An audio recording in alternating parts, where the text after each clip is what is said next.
Well, that brings to an end the 41-gun death salute for the Duke of Edinburgh.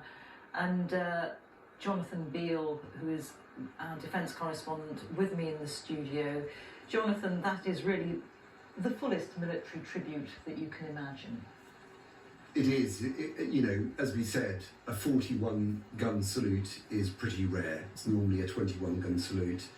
And then to coordinate it right across the UK, in the major cities, but also in Portsmouth, in Devonport, in Gibraltar, on board Royal Navy warships as well, I think just shows you how important the Duke of Edinburgh was to the military, what special place he holds in their hearts, as well as when he was alive, this place they held, he held in, you know, he held them in.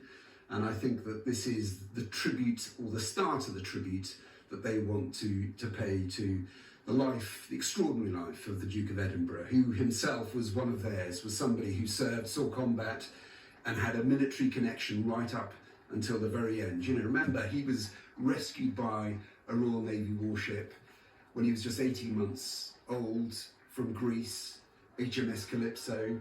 He was there during the Second World War, saw action, mentioned in dispatches, and then was there at the very end when the Japanese signed the surrender on a British warship.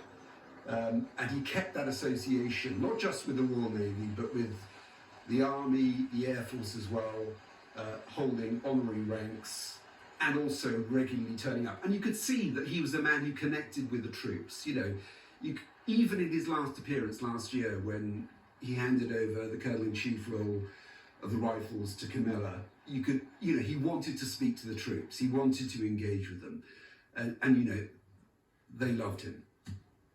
So this was a means of honouring one of their own, and we should also just keep reminding viewers that this was an extraordinary display of coordination and synchronicity, because those guns were all being fired at the same time in all those locations. Yeah, and different guns. So you know, we talked about in Woolwich Barracks and using the guns from the First World War, the 13-pounder field guns, but they were also using 105mm light guns at the other locations like Cardiff, Edinburgh, Belfast, Tower of London, and then the Royal Navy using their ceremonial guns too, both on the dockside at Portsmouth